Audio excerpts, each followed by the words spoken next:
Fala aí, galera ligada no canal sobre skate, Fala sobre Skate, é o quadro que a gente começou agora recentemente. Hoje a gente chamou aqui Rodrigo Cabeça, muito obrigado. Cabeça, o cara já foi fotógrafo da tribo, fez entrevista já, tá redator também, né? Fiz chefia de redação, fotografia. Viajou o mundo, morou por vários lugares, saiu daqui do Sul, São Paulo, Barcelona. Provavelmente vocês devem conhecer esse cara.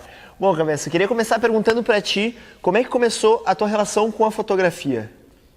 Cara, acho que minha relação com a fotografia começou lendo revistas de skate. Eu sempre fui um cara que eu devorava as revistas. A gente tinha duas na época, a Overall e a... Que é isso? Cara, eu comecei a andar em 87. Nessa época tinham duas revistas, que eu me lembro bem claramente. Depois surgiu mais uma, mas tinha a Overall e a Yeah. Depois surgiu a Skating. E eu, quando pegava uma revista dessas, eu lia inclusive o nome dos fotógrafos, sabe? Qualquer coisinha que eu pudesse ler, eu lia. E foi aí que foi surgindo essa coisa de ver como cada cara via o skate. Assim, Daniel Burki... Lugar específico. O Vanderlei, que era fotógrafo também, que depois foi dono de marca. Então, cada cara tinha um olhar muito específico. E isso se aguçou muito com a tribo, quando a tribo surgiu em 92, que acabaram todas as revistas e surgiu só a tribo. Alguma coisa, algum resquício dessas anteriores ou não? Cara, tipo, tinha claro, a equipe, que era o Girão e o Bolota, que saíram da Overall, que foram os fundadores. Mas já era uma linguagem totalmente diferente. E era uma linguagem mais, tipo, anos 90, era muito moderno pra época tudo. Entendi. E eu era muito fissurado em ver as fotos e saber o que acontecia, quem era que fotografava. E isso era uma coisa muito distante pra gente, porque ninguém sonhava em fotografar skate aqui no Rio Grande do Sul. A gente até tinha fotógrafos que faziam, como o Jair Rossato, que segue até hoje, mas não com aquela linguagem. Entendi. E eu acho que assim, a minha fixação por fotografia surgiu nessa época. Olhando foto mesmo. Olhando foto mesmo e lendo muito. Revista de skate, principalmente. Viver de fotografia de skate é possível? São casos específicos? Tem que se dedicar muito? Ser profissional, ser um fotógrafo profissional e se dedicar somente a skate, é possível? É possível, tem como. Pra mim nunca foi o foco. Assim, eu acho que o cara que me fala, não, eu não quero mais fotografar skate porque não dá dinheiro. Putz, cara, é a mesma coisa que o cara falar que parou de andar de skate porque perdeu o patrocínio. Entendi. Entendeu? Eu faço porque eu gosto, é diferente. Se render dinheiro, melhor, legal. Só que eu sempre quis fazer as coisas em prol do skate. Então eu nunca quis ficar rico com o skate ou ganhar grana com o skate. Primeiro eu tentei ser skatista profissional, a coisa não vingou. E surgiu a oportunidade de trabalhar com mídia e começar a escrever sobre skate. Estagiei num jornal escrevendo sobre skate, porque eu fiz um curso técnico de publicidade aqui em Porto Alegre. E fui estagiar num jornal. Cara, assim, na verdade, o que aconteceu foi que rolou um campeonato e no final do campeonato os donos do jornal falaram, escreve uma nota sobre o campeonato. E eu escrevi, e eles gostaram e pediram que se tornasse uma coluna fixa dentro do jornal falando sobre skate. Então, toda semana eu escrevia sobre skate. E escrevia sobre tudo, o que me interessasse. E daí eu levei essa coluna do jornal para a Rádio Unicinos. Então sempre foi uma coisa, foi levando a outra, assim, mas nunca com a intenção de ganhar grana. Mudando os veículos. Mudando os veículos, me adaptando, mas nunca querendo ganhar grana. Claro, é legal tu receber pelo teu trabalho e ser reconhecido pelo teu trabalho, mas nunca foi o foco. Eu acho que quando tu faz algo querendo fazer mesmo por amor, as coisas acontecem. Claro. E se eu trabalho com o que eu amo, não tem coisa melhor. Bom, e falando nisso então de fotos, tu trabalhou na tribo durante muito tempo. Durante 6 anos. Durante 6 anos. Como é que foi tu entrar na tribo? Foi um convite ou já fazia fotos, alguma coisa? Como é que foi isso? Como é que foi esse processo? Desde tu entrar com fotos, que eu acredito que foi como tu entrou, e até a parte de tu fazer as entrevistas, redigir... Na verdade não foi com foto. Nessa época o meu foco era escrever. Escrever mesmo? Eu escrevia sobre skate. Eu trabalhava no site da Kicks nessa época. Redatora. Como redação, organizava todo o site, recebia material, redigia muita coisa. E por coisas da vida eu saí da Kicks. E falei, eu vou tirar 3 meses sem fazer nada, não quero fazer nada. Vou só andar de skate e vou viajar para os lugares. E nisso os caras da Drop falaram que tinham interesse. E também a Plasma falaram que tinha interesse no meu trabalho. E eu, quer saber de uma coisa, cara? Eu vou para São Paulo, vou testar esse lance da Plasma.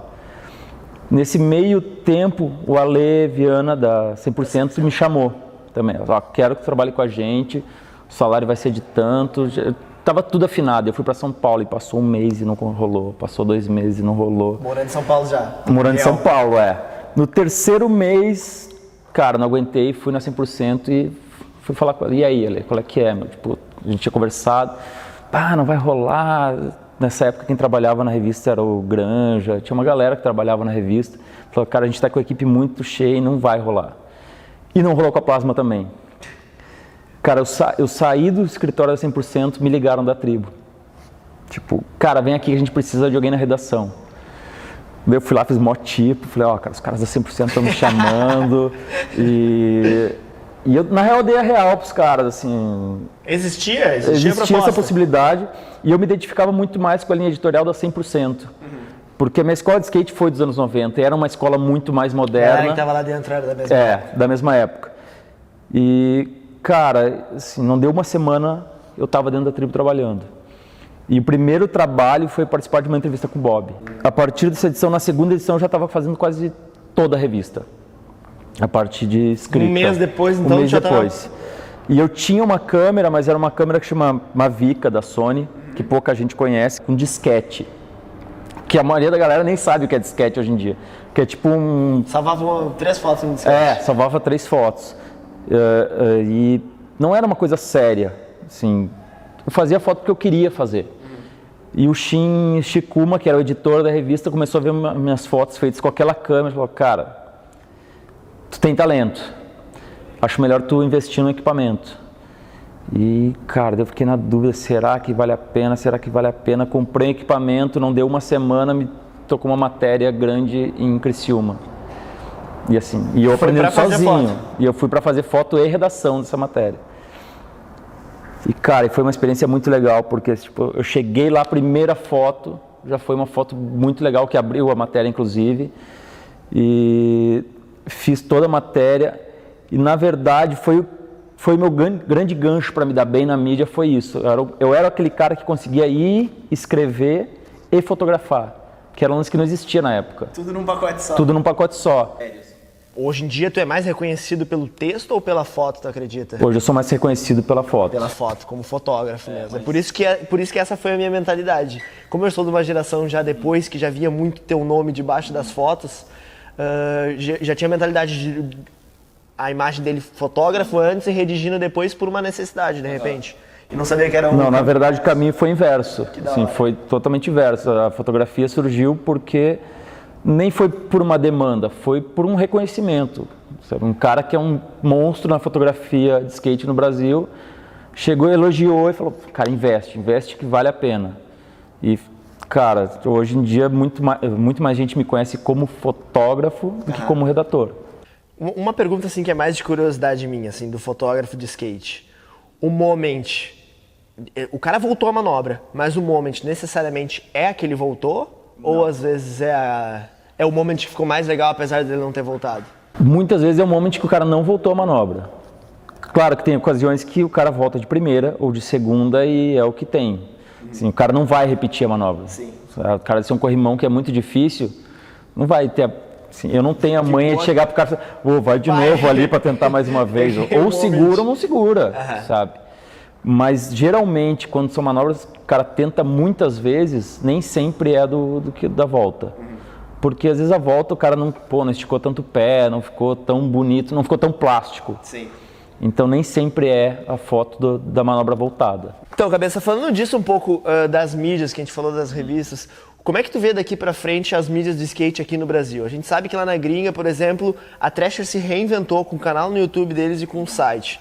Então, nadaram a favor da maré, digamos assim, botaram um monte de videomaker pra rua, uns caras com umas ideias um pouco mais visionárias, videopartes separadas, né? Então, tipo, dropando videopartes de skatistas únicos. Como é que tu vê pro skate aqui no Brasil as mídias, as revistas e essas mídias novas que estão surgindo? Sim, eu acho que revista nunca vai acabar.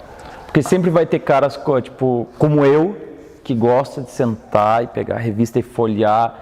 E inclusive eu estava falando com o Júnior Lemos da tribo, o quanto é bom o cheiro do papel quando sai. Assim. Abre o plástico. E, então é muito bom isso. Mas assim, eu acho que o processo aqui está sendo muito lento. Mas inclusive por causa das condições financeiras. A gente sabe que muitas marcas não estão anunciando nas revistas. E não é só nas revistas, inclusive nas mídias das revistas, porque quase toda revista tem um site. Tipo, a marca não anuncia nem na revista e nem no site da revista. E, cara, assim, é um processo muito lento. Eu gostaria que fosse mais rápido. Sabe? Hoje em dia é muito mais fácil ter uma câmera e filmar. Mas te pagar por aquele trabalho é uma coisa que é difícil. Porque se as marcas não apoiam as revistas e não apoiam as mídias em si, não tem como a mídia pagar para um cara trabalhar. Então, teria que ser um círculo, nem vou dizer vicioso, mas teria que ser um círculo virtuoso. Sim, teria que ser um círculo para rodar, né? Para rodar. Porque, cara, bem ou mal, quem segurou a onda do skate todos esse tempo foram as revistas. E é uma galera que nunca ganhou grana. Claro. Porque assim, quem trabalha com revista não ganha dinheiro. Então acho que o grande problema é o quão rápido as pessoas lançam essas coisas. Sim. Porque não se cria expectativa. Então, sabe, no mesmo momento que tu é o cara da internet num dia, tu tem, sei lá, 1000 visualizações no teu vídeo, amanhã ninguém lembra de ti. Claro. Sabe? Então é muito efêmero, é muito de momento. E isso para mim é um problema, muito mais que o cara já não se importar em estar na revista. Porque no fundo, todo mundo quer estar na revista. Claro, quem é skatista e quem quer viver disso, ele quer estar na revista, ele quer aparecer.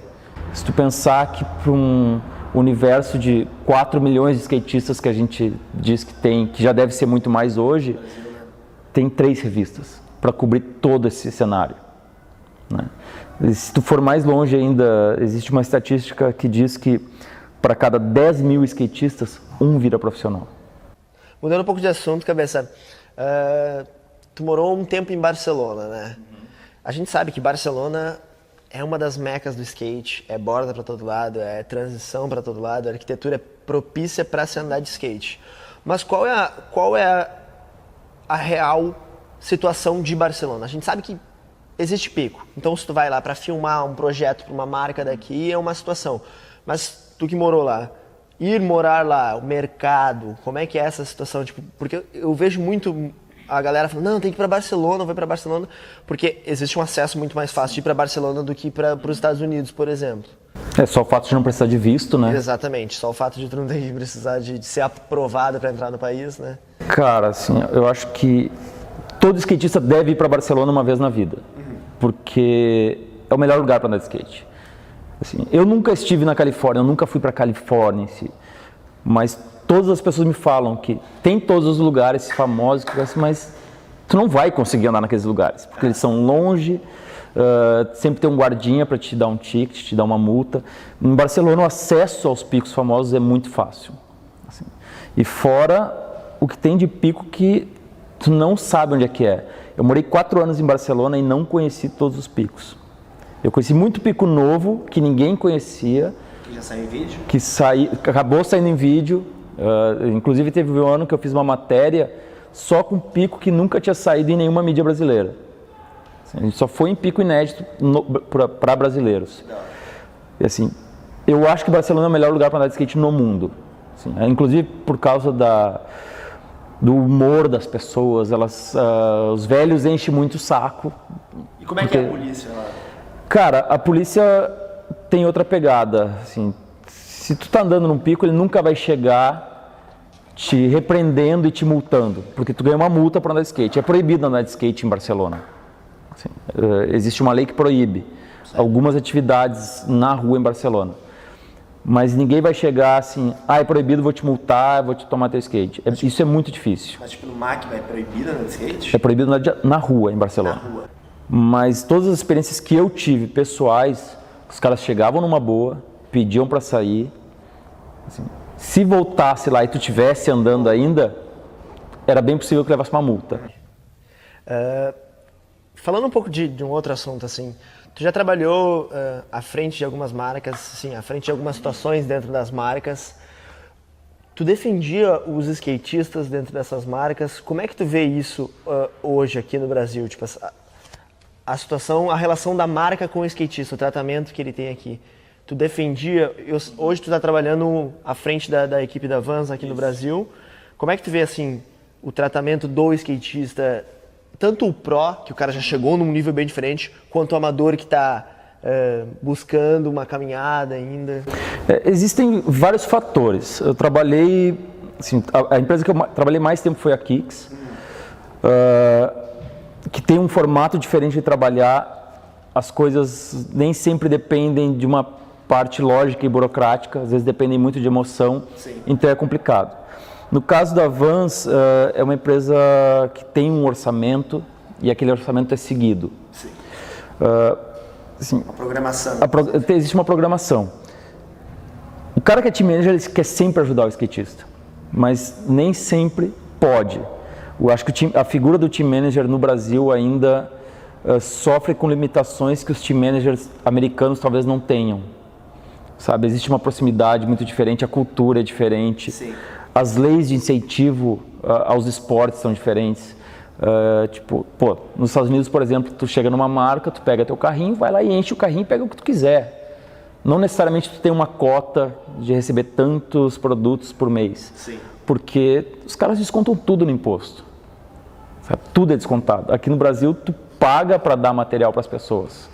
Então, são custos muito diferentes. Eu acho que hoje eu consigo entender isso melhor do que há, sei lá, 15 ou 20 anos. Ou na época que eu fui team manager e skatista, que eu fui só patrocinado, são situações muito diferentes. Hoje eu consigo entender mais essa situação. Eu acho que sempre o team manager quer fazer o melhor, nem sempre rola. Por causa de limitações, cara, econômicas, culturais, enfim, uma série de limitações que realmente a gente não tem um poder.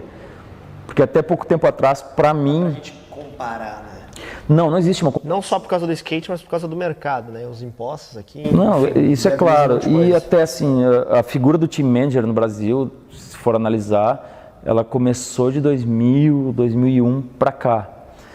O team manager, até pouco tempo atrás, ele era o testa de ferro do dono da marca. Porque era o cara que ia ter que falar um não pro skatista. Sim. Entendeu? Tipo, o dono da marca se isentava, ele estava numa posição que era um pouco mais confortável, então tu ia lá e falava, puta, o cara quer viajar para tal lugar. Não rola. Só tinha que transmitir esse não rola pro cara. Mas eu acho que assim, tá mudando a situação. Acho que algumas marcas têm essa noção de que o skatista realmente tem um papel muito importante dentro do marketing e dentro da roda que faz girar o skate. A gente sabe que o principal consumidor das marcas de skate, de vestuário e de calçado, não é o skatista, é o simpatizante. Mas em algumas marcas, em alguns casos, as marcas conseguem entender que se não houver aquele cara que cria influência e que cria o desejo do produto, não vai ter o simpatizante para comprar.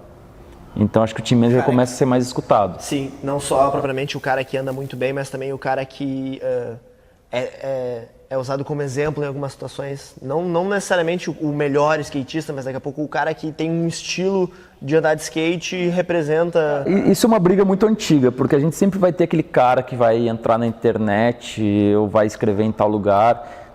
Esse cara não anda nada, por que ele está na marca?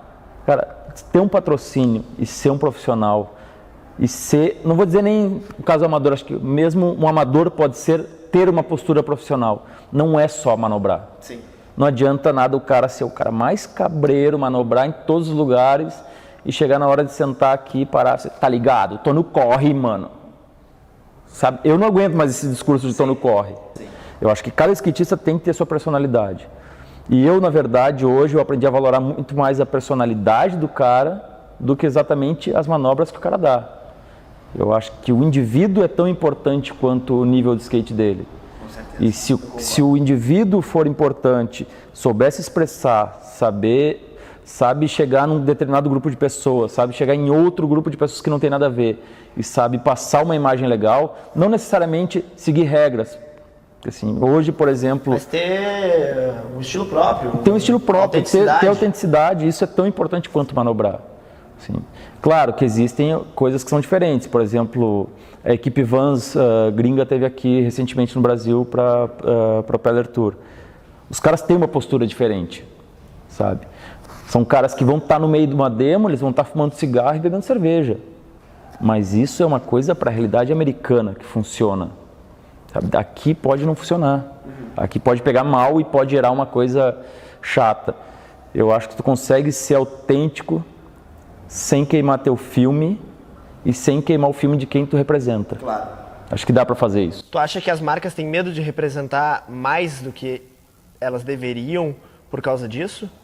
Tu acredita, tipo assim, a marca tem medo de assumir determinado skatista justamente por causa disso? Do medo dele representar mal a marca? Tipo, ter um determinado tipo de atitude? Acho que nem não é o caso exatamente de representar mal a marca. Tem caras que são problemáticos, não adianta. São problemáticos, eles acham que por serem skatistas que andam bem, eles têm direito a tudo e podem tudo. E não é assim. Todo mundo tem que seguir aquele preceito básico. O meu direito acaba quando o do outro começa. Entendeu? Então, tu fazer isso é muito mais importante que necessariamente querer ser a estrela da coisa. E a marca, se apostar no teu estilo de vida, ela vai achar legal e vai dar força para ti.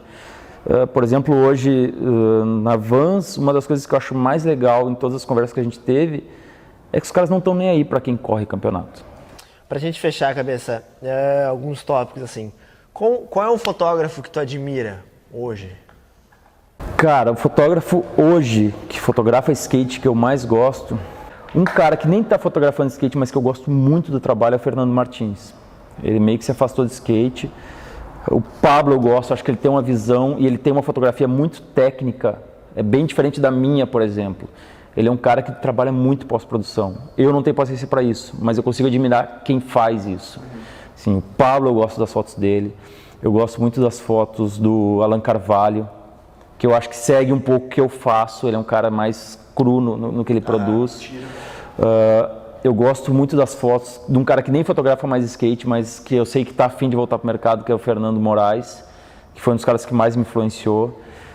Então, assim, tem muita fotografia que não é necessariamente do skate. Sim. Mas que me chamam a atenção e me influenciam e que eu acho que é legal, que eu acho que a galera deveria prestar mais atenção nisso, não só em foto de skate. Eu tava comentando isso com um amigo meu esses dias, sobre vídeos de skate. Que a galera não vê mais o cara andando e sim, como foi filmado, usaram um drone, não sei o quê. Estão olhando muito a forma com que foi filmado e não o que foi feito no vídeo propriamente, né? Se tu analisar bem, a gente teve 2 grandes vídeos ano passado. Um foi o We Are Blood e o outro foi o Propeller. O Propeller acabou ganhando o prêmio de melhor vídeo. São 2 linguagens totalmente distintas, mas com muito cuidado. Assim, se tu vai pensar em skate, Propeller é um vídeo que é irretocável. Assim, não tem o que falar, porque os caras conseguiram trazer a história de uma marca, conseguiram mostrar a nova geração. Mas eu acho que o We Are Blood apresenta o skate para pessoas que não estão acostumadas e para uma geração mais nova de uma maneira moderna. Então acho que você tem que estar aberto a tudo. Não dizer que só VX é style ou só Full HD é style. Eu acho que limita. Assim, eu não tenho saco para assistir, por exemplo, o último vídeo da Transworld. Eu achei ruim. Eu achei mal editado, mal filmado. Não chega nem aos pés. Os caras fizeram. A ideia é muito boa. Vamos voltar às origens e fazer um vídeo com VX. Mas não adianta, os caras botaram uma fisheye e saíram filmando feito louco. E não ficou legal. Dá preguiça nisso. Talvez seja esse o nome. Cabeça, muito obrigado, cara. Pô, eu que agradeço o espaço. Valeu. Rodrigo Cabeça, segunda entrevista que a gente fez aqui nesse quadro. Espero que vocês tenham gostado. O cara já viveu muito skate, queria ter trocado uma ideia, a gente conversou antes. Ele veio para Porto Alegre um dia que a gente tem pra gente trocar essa ideia, a gente conseguiu marcar. E é isso, galera. Foi a entrevista. Espero que vocês tenham gostado. A gente vai encerrar aqui porque agora a gente vai andar de skate. Valeu? Obrigado mais uma vez, Cabeça. Valeu, galera. Até a próxima.